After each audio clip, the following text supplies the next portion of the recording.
अगला क्वेश्चन क्या बोलता है, two rigid massless rods PR and QR are joined at frictionless pin joint are resting on ground at P and Q respectively as shown in the figure. A vertical force F is acts on a pin R as shown when the included angle theta less 90 degree. The rods remains at static equilibrium due to Coulomb friction between the rods and ground and location P and Q. At theta 90 degree impending slip occurs simultaneously at point P and Q. Then the ratio of coefficient of friction हमको mu Q और mu P का ratio बताना है। ठीक है, तो यहाँ पे जब आप फ्री बॉडी डायग्राम बनाओगे तो फ्री बॉडी डायग्राम सबसे पहले हमको तो आता ही वही है, और तो हमको कुछ आता ही नहीं है कि नहीं। और वो हमारा फिगर ऐसा बनता है कि देखने वाला हंस हंस के लोटपोट हो जाए, और इसलिए हम क्या करेंगे, ऐसा नहीं बनाएंगे, इसको ऐसा बनाएंगे कि हम पे कोई हंस ना पाए। अब हंस के दिखाओ।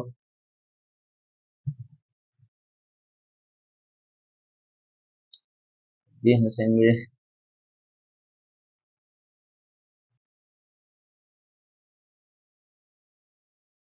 अब नहीं हंस पाएंगे।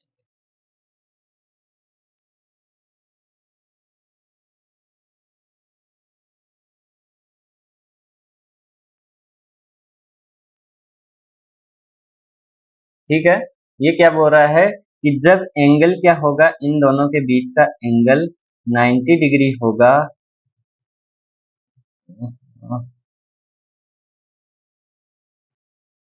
जब दोनों के बीच का एंगल क्या होगा, 90 डिग्री होगा, तो ये क्या करना चालू कर रही है, स्लिप करना चालू कर रही है। ठीक है, तो जब यहाँ पे आप क्या बनाओगे, फ्री बॉडी डायग्राम बनाओगे, तो यहाँ पे एक फोर्स क्या लग रहा है, फोर्स F लग रहा है। ठीक है, और यहाँ पे हमारे पास क्या लगेगा, नॉर्मल फोर्स लगेगा। यहाँ पे हमारे पास नॉर्मल फोर्स लगेगा। अब ये मूव करना चालू करेगी, तो अगर यहाँ पे आप फोर्स लगा रहे हो तो ये बीम इधर जाने की कोशिश करेगी और ये बीम इधर जाने की कोशिश करेगी, तो फ्रिक्शन फोर्स किधर लगेगा, इधर लगेगा, और एक पे किधर लगेगा, इधर लगेगा। आ रही है बात समझ में।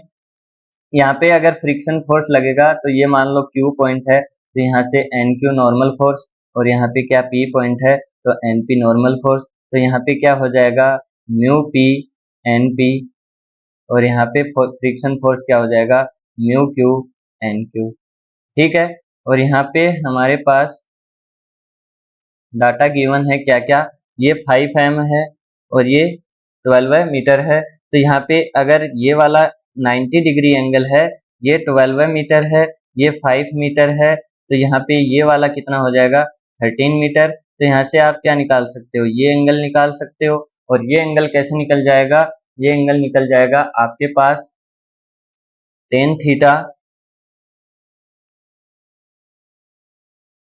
ये हो जाएगा। तो थीटा क्या हो जाएगा, टेन इनवर्स निकालो, टेन इनवर्स 12 डिवाइड बाई 5, ये हो जाएगा 67। तो थीटा कितना हो जाएगा, 67.38, और ये वाला एंगल अल्फा मान लो, तो अल्फा कितना हो जाएगा, 90 माइनस 67.38, वो कितना हो जाएगा, 72.6। ठीक है, अब यहाँ से आप क्या ले लो, इसका अगर मोमेंट ले लो, तो यहाँ से अगर हम मोमेंट ले लें तो क्या आ जाएगा, एफ की वैल्यू हमको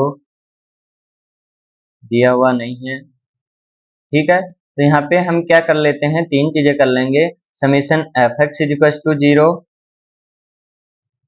summation F Y is equal to 0, और summation M P is equal to 0। ठीक है, तो summation F X is equal to 0 करोगे तो क्या आएगा, mu P N P is equal to mu Q N Q, और हमको क्या निकालना है, mu Q upon mu P. तो यहाँ से हमारे पास क्या आ जाएगा, एन पी अपॉन एन, यानी कि एन पी और एन क्यू का रेशियो आ जाए तो हमारे पास इनके फ्रिक्शंस का रेशियो भी आ जाएगा। Summation F Y is equal to 0 करोगे तो क्या होगा, F is equal to N P plus N Q, और समीशन एम पी 0 करोगे तो यहाँ से ये वाले दोनों पॉइंट का क्या हो जाएगा, 0 हो जाएगा, यानी कि mu P N P into 0 plus N P into 0 plus F into ये थीटा कितना है 67.38, तो यहाँ पे cos थीटा लोगे तो ये वाली डिस्टेंस आ जाएगी, इधर से ये जाएगा फोर्स, तो यहाँ से ये वाली डिस्टेंस आ जाएगी और वो कितनी हो जाएगी 5 cos थीटा, तो 5 cos 67.38 minus mu plus mu Q N Q is equal to into 0, ये भी उसी पॉइंट से जा रहा है, minus N Q into 13 equals to 0। तो यहाँ से एन क्यू कितना आ जाएगा, एन क्यू आ जाएगा एफ इंटू 5 कोस 67 कितना होता है 5 इंटू कोस 67.38, वो होता है आपके पास 1.92 डिवाइड बाई 13 करोगे तो आ जाएगा 0.147 F.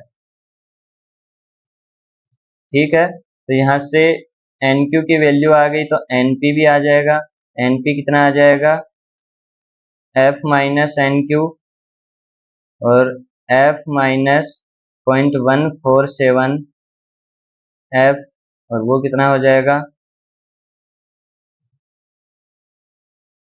0.853 F.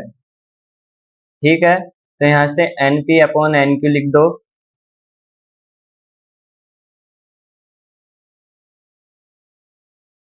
Mu Q upon mu P is equals to N P upon N Q equals to 0.853 F upon 0.147 F equals to यहाँ पे आ जाएगा